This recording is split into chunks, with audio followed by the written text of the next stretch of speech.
Shalom, shalom mes frères et sœurs, je suis de retour avec le message puissant venant du Très-Haut, venant du notre Seigneur Jésus-Christ de Nazareth, venant par la puissance du Saint-Esprit. Je demande à la puissance du Saint-Esprit, je demande à notre Seigneur Jésus-Christ de Nazareth, afin qu'il puisse te toucher, afin que ce message puisse te toucher, afin que tu puisses comprendre, transformer, être révolutionné et de changer ta vie et d'accepter le Seigneur Jésus-Christ comme Seigneur et Sauveur et de commencer une nouvelle vie avec la transformation, avec la puissance du Saint-Esprit. Au nom de Jésus-Christ de Nazareth, j'ai ainsi prié. Amen. Juste un message. Est-ce que tu sais pourquoi tu as été placé sur terre? Tu sais pourquoi Dieu t'a créé? Dieu t'a créé en fait avec un objectif. Est-ce que l'objectif pour lequel Dieu t'a assigné est le même que ce que tu es en train de vivre pour le moment sur terre? Est-ce que tu suis le chemin préétabli et établi par Dieu, par ton Créateur? Mon frère, ma soeur, je voulais te dire aujourd'hui que l'objectif pour Dieu dans ta vie est d'aussi plus loin, très grand, très long, très grand même que ta carrière, que ta famille, que ton argent, que tes ambitions, que tes rêves, tout ce que tu peux avoir comme rêve fou. Mais sache que l'objectif de Dieu pour toi, que Dieu a établi pour toi, est très important. Il est très important que ton accomplissement personnel. Il est très important que ta paix de l'esprit. Il est très important que ta joie. Il est très important que tout ce qui s'entoure dans ta vie. Si tu veux savoir pourquoi tu as été créé, pourquoi tu as été placé sur terre, tu dois commencer avec Dieu. Ne va pas à gauche, ne va pas à droite. Commence avec Dieu. Prends cette décision de commencer avec Dieu. Et tu comprendras l'objectif de ta vie, la valeur de ta vie, l'importance, ta raison de vivre. Tu es né par son objectif et pour son objectif.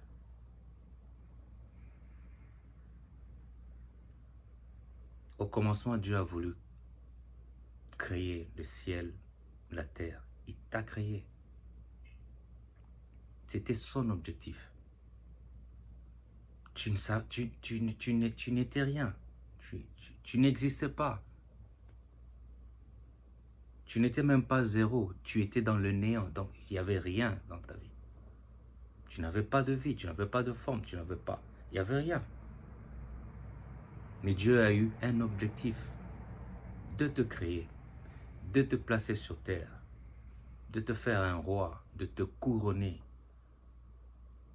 Pour l'homme, de te donner une femme. Pour la femme, de te donner un homme. Il t'a donné tout ce qu'il fallait. Il t'a donné les richesses. Il t'a placé dans un jardin d'Éden. Il a créé la lune. Il a créé les étoiles. Il a créé les animaux. Il a créé tout pour toi. Un objectif bien pour Dieu. Bien précis. Mais la vie qu'il t'a donnée, c'est pour que tu glorifies son nom. C'est pour que tu lui fasses plaisir. Voilà son objectif. Il te crée par son propre plaisir, mais pour aussi son plaisir. Pour que tu lui rendes cette reconnaissance, cette grâce. Vous savez, la recherche de l'objectif que pour nous, quand on recherche un objectif, c'est comme un puzzle. On ne comprend pas exactement la vie, le but de la vie. On se pose des questions. Quand est-ce que je vais gagner ma vie? Est-ce que j'ai un bon futur? Est-ce que je me marierai? Est-ce que je finirai mes études? Est-ce que je serai millionnaire? Est-ce que j'aurai un bon travail? Est-ce que j'aurai une bonne femme? Est-ce que j'aurai un bon mari? Mais tout ça, ça commence souvent par un mauvais départ. On se pose trop de questions On se lamente trop parce que nous commençons souvent par un mauvais départ. Et le mauvais départ, c'est nous-mêmes. On s'occupe trop de nous, de soi, que de l'intérêt de son Créateur. On s'occupe trop de notre personne, de notre vie, que de la volonté de notre Dieu. On s'occupe trop de nos ambitions, de nos projets, que de la manifestation, que de l'intervention du Saint-Esprit. On oublie que le Saint-Esprit est là. On oublie que le Saint-Esprit qu'on invoque, il est là et sa puissance agit en nous.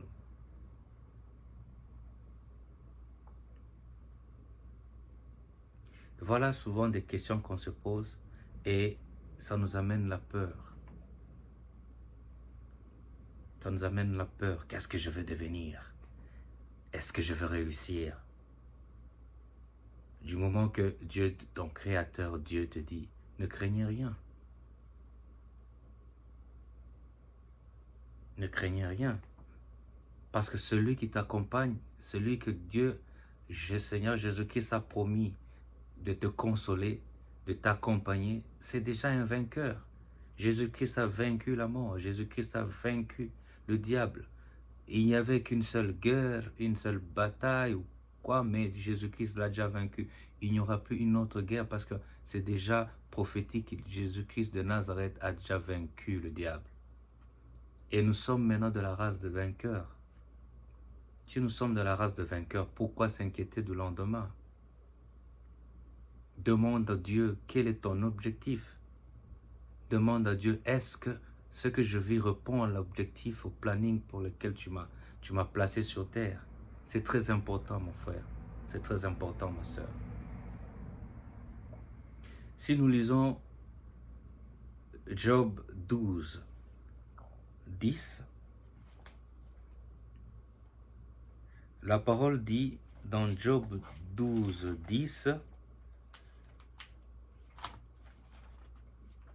que il tient dans sa main l'âme de tout ce qui vit, l'âme de tout ce qui vit, le souffle de toute chair d'homme.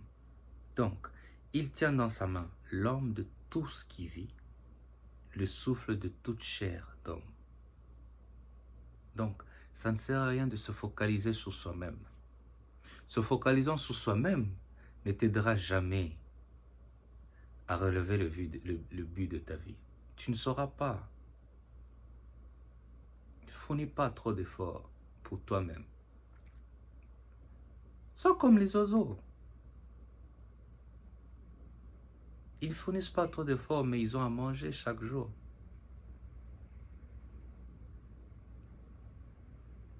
Crois en ton Créateur, pas celui qui t'a créé.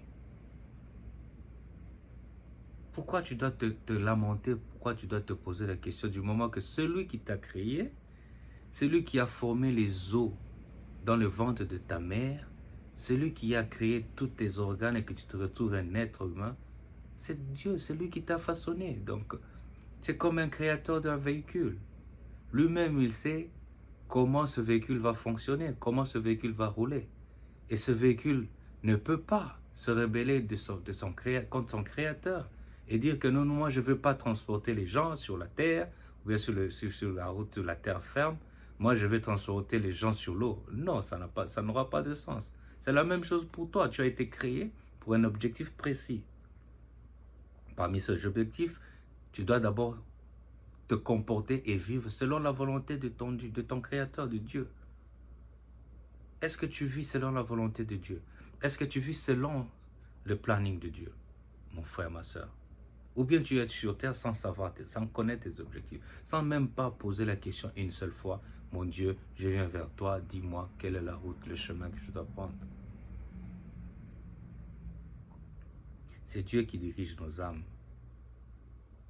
Il dirige l'âme de chaque créature. Toute vie est sous son pouvoir.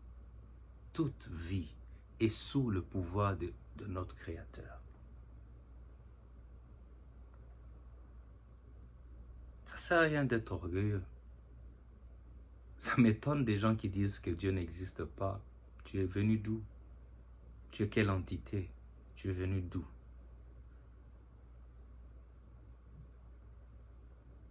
Mon père, mon frère, ma soeur, il n'y a rien de si difficile de décharger. Décharge-toi, ouvre ton cœur, accepte que le Saint-Esprit entre en toi, transforme ta vie et accepte Jésus-Christ comme le Seigneur et Sauveur et tu verras les miracles s'accomplir dans ta vie. Tu vas hériter non seulement des biens de ce monde, mais des biens éternellement, de la vie éternelle. À toi-même, tu ne peux pas te dire pourquoi on t'a créé. Tu n'as pas la réponse. Ne crois pas que tu as la réponse quand tu te dis, je sais pourquoi on m'a créé, je sais. Non. À toi-même, tu ne peux pas te dire pourquoi tu as été créé. C'est pour un objectif que tu as été créé. Cet objectif, c'est pour le plaisir de ton Créateur. Respectons la parole de Dieu. Respectons les instructions que Dieu nous donne. Et vous verrez que vous allez faire plaisir à votre Créateur. Et Dieu Tout-Puissant, par l'entremise de la puissance du Saint-Esprit, au nom de Jésus-Christ de Nazareth, tu seras béni. Avoir la richesse, avoir des maisons, ce n'est pas la bénédiction. Tu peux avoir la richesse, tu peux avoir des maisons, tu peux avoir des avions, mais tu n'es pas béni. Parce que peut-être tu te conformes non pas selon l'objectif auquel Dieu t'a assigné. Nous voyons aujourd'hui, à cause, dans mon pays au Congo, souvent à cause de la faim, la crise sociale, la crise économique, les gens, par manque de travail, ils se font des pasteurs, ils se font des prophètes. Ils créent des églises, 10 000 personnes, 5 000 personnes. Mais est-ce que tu as posé la question à Dieu? Dieu t'a voulu, il t'a donné ce don d'être pasteur, il t'a appelé, t'a donné ce don de prophétie. Est-ce que tu ne forces pas quelque part? Est-ce que tu ne déroutes pas les enfants de Dieu? Mon frère, ma soeur, il faut faire attention. Avant même d'aller quelque part, avant de mettre des pieds dans une église quelconque, dans un temple, dans un bâtiment quelconque, il faut poser la question à Dieu. Est-ce que l'objectif de Dieu, c'est de passer par tel ministère, par telle église, pour rencontrer ou bien pour être libéré et pour être délivré? Les solutions sont simples. C'est de te repentir. Repens-toi et tu verras que tout va aller de soi-même. Tu porteras des ailes comme les anges. Tu vas t'envoler. Tu seras en paix, en liberté.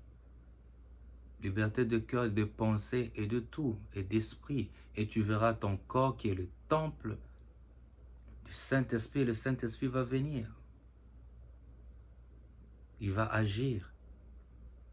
Et tu connaîtras enfin, si tu réponds à la volonté de Dieu et l'objectif pour lequel Dieu t'a assigné. C'est que je dis, beaucoup utilisent Dieu pour leur objectif personnel, pour leur intérêt personnel. Ces actes-là, ce sont des actes contre nature. Ce sont des actes contre nature. Et de ces actes-là, ils sont voués à l'échec, à la perdition. Vous utilisez le nom de Dieu pour escroquer les enfants de Dieu. Vous utilisez le nom de Dieu pour votre ventre. C'est banal, tellement banal et tellement ignoble. C'est de l'ignorance. Qu'est-ce que ce monde va te donner? Qu'est-ce que les vestes, qu'est-ce que les jeeps, qu'est-ce que les Mercedes, qu'est-ce que ça va te donner? Les Range Rover, tout ça. Ça va te donner quoi si ce n'est pas dans l'objectif pour Dieu? Si Dieu te donne des véhicules pour son service, pour son plaisir, gloire à Dieu. S'il te donne des richesses pour que tu aies la paix, parce que c'est un objectif qu'il a signé, pour que tu aies la paix et pour que tu utilises cette richesse pour son plaisir, gloire à Dieu. Sache que mon frère, ma soeur, la vie c'est un rituel pour Dieu. Étant des sacrificateurs, la vie c'est un rituel pour Dieu. Ne laisse aucun temps, aucun espace pour l'ennemi dans ta vie. Ne laisse aucun espace pour l'ennemi dans ta vie. Je glorifie Dieu pour toutes ces années que j'ai passées dans les ténèbres, dans le noir.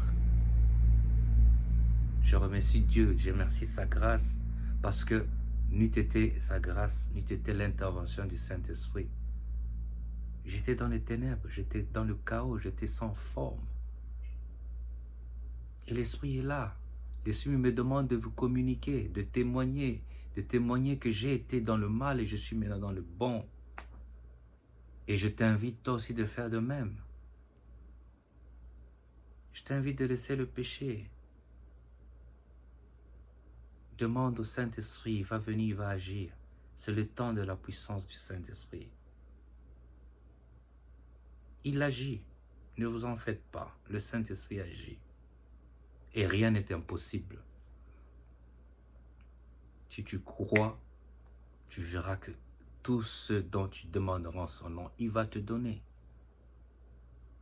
Et moi, je crois. Et je témoignerai bientôt que tout ce que j'ai demandé, il m'a donné. Parce que je crois. Il m'a créé et je demande maintenant à ceux qui me montrent l'objectif pour lequel il m'a assigné. Fais-le aussi, mon frère, ma soeur.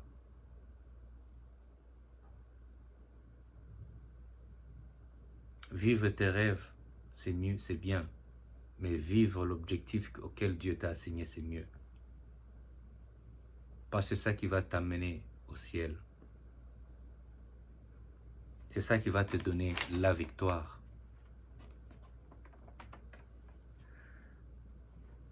Tu peux réaliser tous tes objectifs. Fixer, réussir ta vie, réaliser tes rêves, mais en passant à côté des objectifs pour lesquels Dieu t'a créé. On peut lire Matthieu 16, 25, 26. Matthieu 16, chapitre 16, verset 25 à 26. Nous lisons au nom de Jésus-Christ de Nazareth.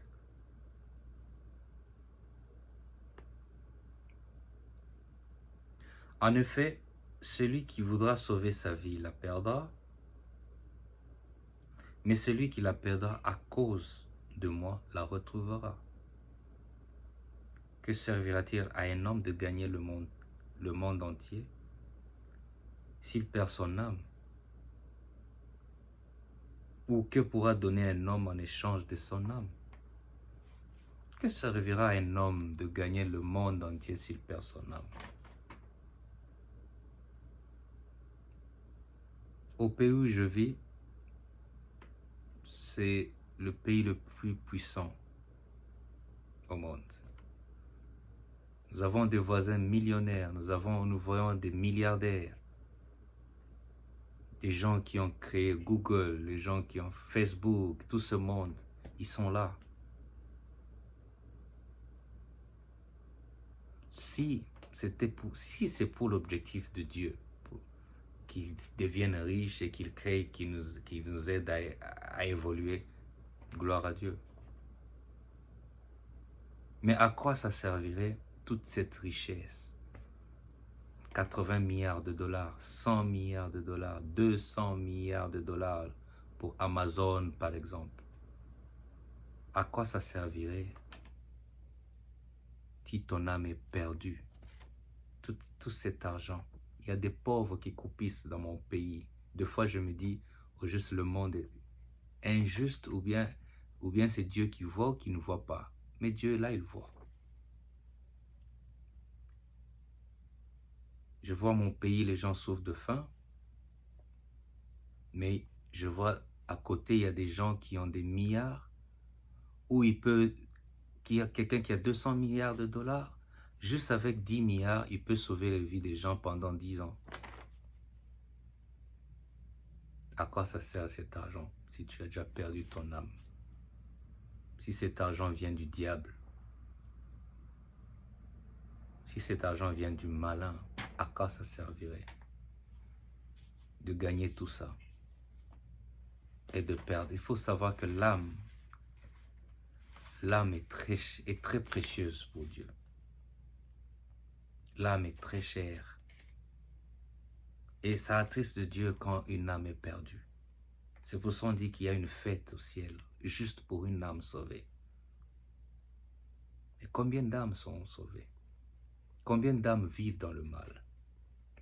On confesse le nom de Jésus-Christ de Nazareth par la bouche, mais pas par les actions. Quelles sont tes actions? Est-ce que tu es guidé par la puissance, par la force du Saint-Esprit? Trop de prières, trop de jeûnes, trop d'offrandes, des dîmes, mais la vie ne change pas. Pourquoi ta vie ne change pas? Mais tu n'as pas le Saint-Esprit. C'est le secret, mon frère, ma soeur, c'est le secret. Joignez-vous au Saint-Esprit. Venez vers Dieu, venez vers Jésus-Christ. Il est bien, il est bon, il va transformer ta vie et tout sera rose dans ta vie. Il va changer ton accoutrement, il va changer ta façon de parler, il va changer ta façon de voir les choses. N'aie pas peur, n'aie pas honte. Confesse, repens-toi. Moi, je n'ai plus honte. J'ai été impudique, j'étais ivrogne des fois, j'étais bagarreur, j'étais menteur. J'étais tout cela. Et tous ceux avec lesquels j'ai vécu, ils connaissent. Je n'ai rien à cacher. Mais je me sens vainqueur aujourd'hui. Molongi lelo. Parce que Nzambe azananga. Molimo mosantu esi ekiti. Nazolinga sikoyo nakende sikoyo na progression pona mata. Soki ata enlèvement ezalaki nakenda ngai epa na ye.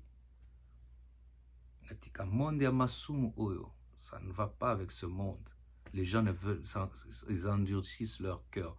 Pourquoi tu endurcis ton cœur? Pourquoi? Tu gagnes quoi? Mon frère, ma soeur, entre nous soit dit, tu gagnes quoi dans la sorcellerie? Tu gagnes quoi dans l'impudicité, dans la prostitution? Tu gagnes quoi dans les crimes, dans le mensonge? Tu gagnes quoi dans les sciences occultes, où tu passes toute ta nuit à lire des livres qui t'amènent de l'argent, tu couches avec des serpents, tu couches avec des chiens. Ça t'amène quoi cette homosexualité? À part la souffrance, tu n'as pas la paix. Mais moi, je peux toucher maintenant tout grâce à la puissance du Saint-Esprit, grâce à Dieu, grâce à Jésus-Christ de Nazareth. Je peux voyager quand je veux. Je peux dormir en paix. Venez essayer le Dieu tout-puissant, créateur. Venez goûter à l'objectif auquel il t'a assigné, mon frère, ma soeur. Vous serez en paix. Dieu n'est pas seulement le départ de ta vie, mais il est la source de ta vie. C'est lui qui t'a donné la vie, c'est lui qui a donné le souffle dans ta vie. Il est la source. Celui qui connaît, celui qui sait pourquoi il t'a envoyé ici sur terre. Ne te minimise pas, tu as de la valeur, tu es un roi. Parce quand Dieu t'a créé, il t'a créé avec une couronne. Tu es héritier de ce trône divin. Que le menteur ne vienne pas te dire que ta vie n'a pas de valeur. Même si tu es né dans une famille pauvre. Ne pleurniche pas parce que tu es né dans cette famille. Tu te dis, mon Dieu, pourquoi moi je suis né dans cette famille? Mais c'est pour un objectif. Et si tu crois, et si tu as la foi, et si tu persévères, tu verras que cet objectif, tu vas l'atteindre et tu seras vainqueur. Et si tu es vainqueur, tu vas hériter du temple de Dieu. Tu seras une colonne pour le temple de Dieu. Tu seras une colonne. Si on lisait Apocalypse,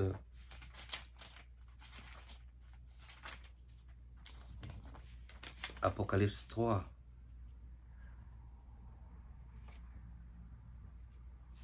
Apocalypse 3, verset 12. Apocalypse 3, oui, verset 12 à 13. Du vainqueur, je ferai un pilier dans le temple de mon Dieu, et il n'en sortira plus jamais. J'écrirai sur lui le nom de mon Dieu, celui de la ville de mon Dieu, la nouvelle Jérusalem, qui descend du ciel, d'auprès de mon Dieu, ainsi que mon nom nouveau. Que celui qui a des oreilles écoute ce que l'Esprit dit aux églises. Là, c'est l'Esprit qui te dit. Nous sommes au temps de l'Esprit. Si tu es vainqueur, Dieu fera de toi un pilier dans son temple. Donc Jésus-Christ, l'Esprit Saint, il fera de toi une colonne, un pilier. Et il précise, et il n'en sortira plus jamais. Donc tu seras là et tu n'en sortiras plus jamais. Tu resteras là, collé au temple de Dieu, donc collé à la maison de Dieu, collé à Dieu. Donc tu seras avec Dieu, tu seras dans Dieu. Vous ne trouvez pas que c'est merveilleux ça? Mais tu passes ton temps à t'enivrer, à t'engouffrer dans le mal, à chasser le Saint-Esprit par l'impudicité, parce que la Bible dit que c'est le seul moyen par lequel on pêche contre son propre corps, l'impudicité. Ça signifie on chasse le Saint-Esprit de son temple. Quel malheur! Vous vous rendez compte, le diable vous trompe. Sans le Saint-Esprit, votre vie est néant. Donc, les sorciers viennent par-ci, ils s'emballent, les démons, donc on se joue de toi et de ton âme et de ton esprit, de ton corps. Tu n'es rien. Et ça soucie le Saint-Esprit, ça attriste. Dieu n'est pas dans la joie quand il voit sa propre créature être et vivre dans la perdition. Change, mon frère. Le seul moyen de revenir vers Dieu, c'est la repentance. Qu'on ne vous trompe pas. Repens-toi. Tes péchés là, mets ça de côté. Si tu n'as jamais été baptisé par le processus d'eau, prends ce processus et puis par après, prends le processus du Saint-Esprit. Que le Saint-Esprit descende sur toi et change-toi, transforme-toi. C'est fini. Tu passes ton temps à chercher des prophètes par-ci, des prophètes par-là, des apôtres par-ci, des apôtres par-là. Tu ne trouveras jamais de solution à tes problèmes, à ton problème, si tu ne te repens pas. Regarde ton cœur, regarde ta vie, par où tu étais tombé, si tu n'as jamais été tombé, par où tu as commencé tes péchés, et chasse cela. Le Saint-Esprit n'agit que là où il y a la propreté. Le Saint-Esprit descend sur un cœur qui s'est repenti, qui a accepté de le recevoir, mais dans sa sainteté, dans la pureté, voilà. Soyez les enfants de Dieu. Acceptez Jésus-Christ. Ce message, vous l'avez déjà entendu des milliers de fois. Mais je demande au Saint-Esprit de toucher ton cœur pour aujourd'hui, afin que tu puisses écouter ce message différemment, qu'il puisse toucher tes oreilles, afin que tu puisses écouter ce message différemment et que tu puisses commencer par un départ. Le départ, c'est accepter cette lumière, que cette lumière descende dans ta vie, que cette lumière illumine ta vie, que cette lumière ouvre tes yeux, que cette lumière transforme ta vie et que cette lumière entre dans ta famille et sauve ta famille. On a trop pleuré, des sorciers par-ci, des sorciers par-là. Mais quand même, sache que non, tu es un roi. Ton corps, c'est le temple du Saint-Esprit. Donc ça signifie que non, si tu as le Saint-Esprit, si tu es le Fils de Dieu, de ton Créateur, et si tu réalises, tu respectes ce qu'il te demande de faire dans ta vie, aucun sorcier, aucun ennemi ne va te vaincre. Donc, sois le fils de ton Père. Sois à côté du Prince glorieux. Rejette le mal. Rejette le mal. Le péché ne s'achète pas avec l'argent. Le péché ne s'achète pas avec des dons. Le péché ne s'achète pas en donnant aux hommes de Dieu des chèvres, des tabacs ou quoi. Le péché, c'est la vie, ça sort par la repentance, la reconnaissance. Regardez David dans ses psaumes. L'image est très claire. Il a demandé pardon. Il s'est repenti. David n'est pas parti voir, je ne sais pas quel sacrificateur en donnant, je ne sais pas, des veaux ou quoi. Non. David a pleuré dans sa maison et Dieu a exaucé sa prière. Sois ce David-là. La Bible te recommande d'entrer dans ta chambre et d'invoquer son nom et il va te répondre. Entre dans ta chambre. Ça ne sert à rien d'aller crier dans des églises, dans des temples, ce ne sont que des bâtiments. Peut-être Dieu n'est même pas là. Entre dans ta chambre, prie, demande à Dieu de descendre, il va le faire. Si je parle, je l'ai expérimenté, moi, il l'a fait. J'étais en prison, j'ai demandé à Dieu de descendre, il est descendu, il m'a libéré. J'étais dans l'envoûtement et j'ai demandé à Dieu de me désenvoûter, il le fait. Je demande au Saint-Esprit de descendre dans ma vie et à travers de cette parole, que tu puisses toucher ton cœur et que tu ne puisses pas considérer le message de Paul ou Popol ou Poula que vous avez connu, mais que ce message vient d'en haut de notre Sauveur, de notre Seigneur Jésus-Christ. Il veut que tu sois dans notre camp. Parce que les temps sont mauvais, mes frères et sœurs. Les temps sont mauvais. Soyez dans la paix du Christ. J'aimerais que vous soyez dans la paix du Christ. J'aimerais que vous soyez et que vous vivez la paix du Saint-Esprit. Que la force du Saint-Esprit vous transforme. Et que Dieu vous garde. Que Dieu vous bénisse. Amen.